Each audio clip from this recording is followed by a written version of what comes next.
What up, this is July from Kickback Couture, and today I'm going to show you how to mix your beats.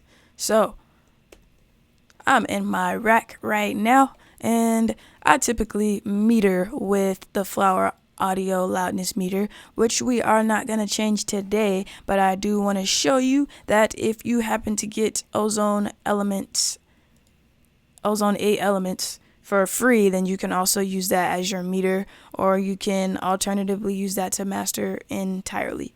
That's not what I'm going to be doing in this video. There are tons of videos of people doing that, but if that's what you're looking for, then go find it. That sounded really rude. That's not how I meant to say that. Anyways, I'm not using Ozone 8 elements to master, but I will show you how to set it up for metering.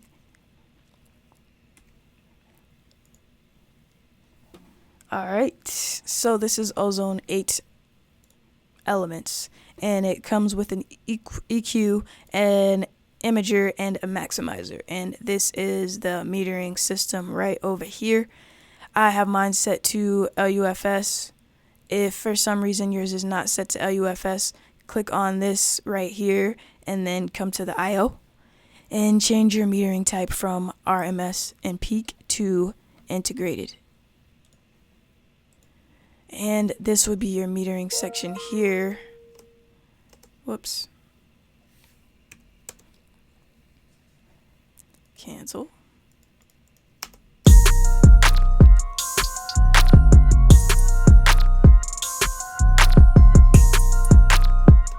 And this will pretty much be what you want to pay attention to.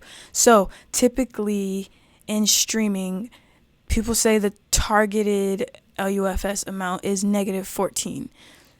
That is true. Spotify, Tidal, and YouTube all output at -14 LUFS. However, an outlier is Apple Music, which is -16, and Pandora does not have any public announcement of any type of loudness controls, so they probably don't do any loudness controls. So here's my Flower Audio Loudness meter. The first thing I do to mix my beats, let's go ahead and bypass this so we can restart. I'm just going to refresh this so that everything is brand new. No settings, and bypass everything inside so I can go through step by step. The first thing in my mastering process isn't even going to be in the rack. Gonna hop over to the mixer and open up the master compressor and add some light bus compression. So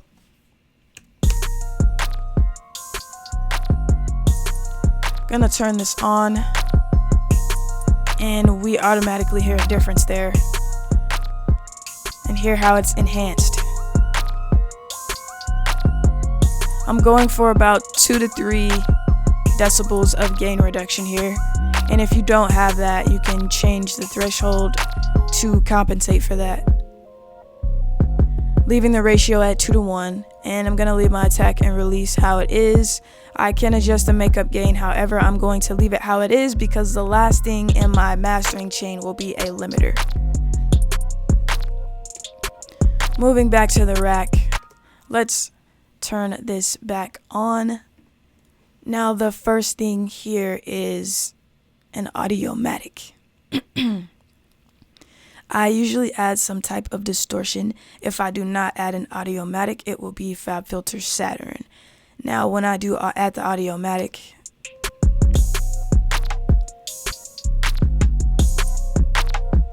notice what happens when the wet is all the way up, when the signal's completely wet.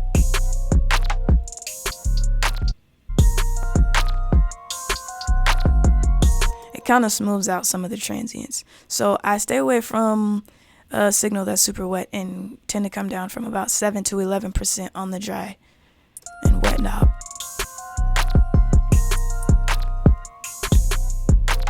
Now, alternatively, when I do not use Audiomatic, which I do not use often anymore, I use FabFilter Saturn, which I will drop the link in the description to Saturn as well as Ozone 8. Let's use this one.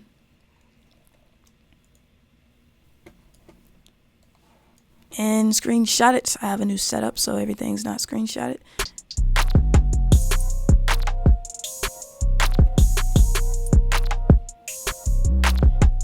And let's keep this open. Turn off the bypass. And you can play with the different settings. This is old tape. Definitely don't want to get rid of the highs. Warm tape. Clean tube. Warm tube. Gonna stick with warm tape. Turn the percentage down just a little bit. I keep it on one band so that it affects everything. You can create multiple bands if you would like to. The next part of this is mid to side EQ. This is the mid by itself.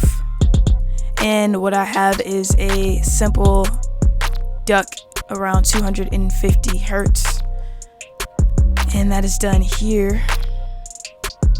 And then this is the side.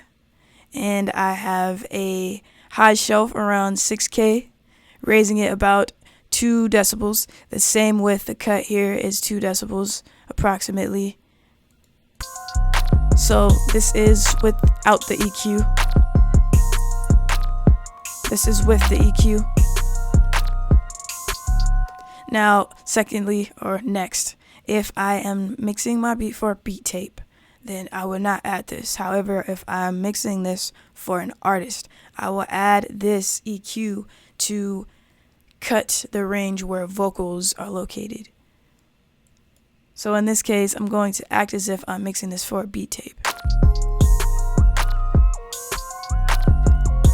And leave it off. The next thing I add is a stereo imager. Turn that on. Make sure the low band is all the way on mono. And it's at about 320 hertz. Anywhere near 300 hertz is good to make mono. So everything above will be at its normal width, whereas everything below will be mono. You want your low frequencies to be mono so that when you're in a club, everything isn't going crazy stereo. Low frequencies are meant to be mono, and I set mine specifically to be 300 hertz. Again, just to go back, if you do not want to do mid-side processing, you can replace any particular section with a simple singular mono EQ. Next, I do mid to side compression. And let's go ahead and solo the mid. And I want about 3 decibels of gain reduction.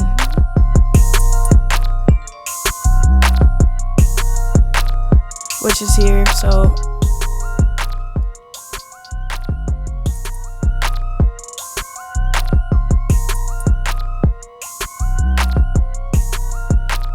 and that looks good to me. So this is without it. This is with it, very subtle. Next is the side.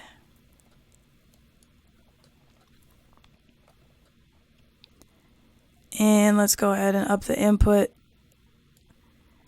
Keep this to about 1 to 2 decibels. This is the loud part of the beat. And that looks pretty good. And then I just A/B the loudness. So this is a lot louder. So let's mirror this.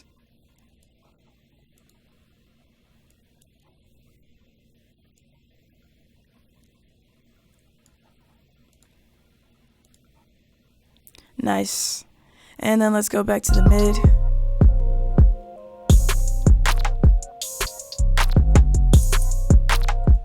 And that sounds pretty good to me. So turn them both on, and now we have completed our mid-side compression process. Next in the chain is a limiter, and I no longer use these specific limiters. So let's go ahead and add FabFilter Pro L, in which we can use the final metering section on this to figure out our loudness, as well as whatever meter you decide to use. Alright, the first thing I do here is set this to negative 0.3 decibels. This is the output level. This will keep your track from peaking. If you do not have a ceiling option on your limiter, I suggest you get some type of ceiling plugin that would do it for you so that you won't be clipping. I'm going to turn this off for now. I don't need it. And then I'm going to play my beat from the loudest portion. And we see here it's going to tell us negative 14 is the streaming target that we're going for. We can change it if we want to.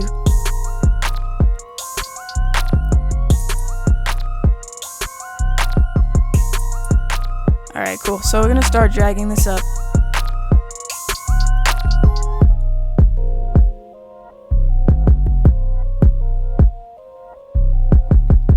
And we can also see it here in the loudness meter that we're touching about 14. Sometimes we hit 13, so we want to pull this down just a little bit.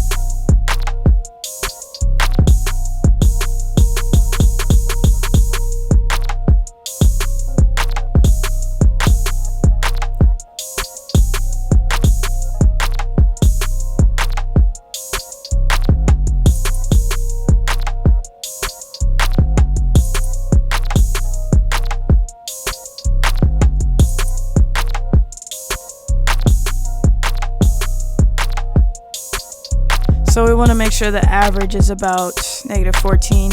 If it goes over a little bit, it's fine. So I'm just going to go up some more.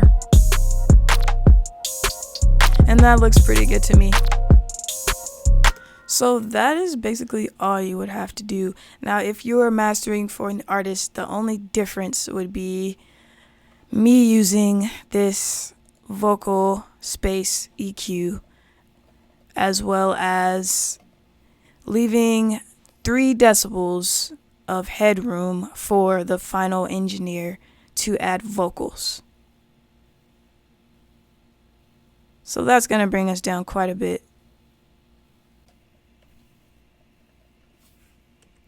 Alright, so here I am with negative 3 decibels as the output, and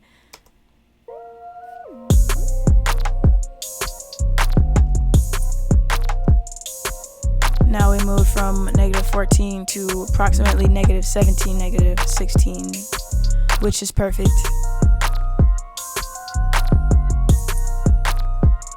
So that is how I master my beats for either a beat tape for streaming or for an artist.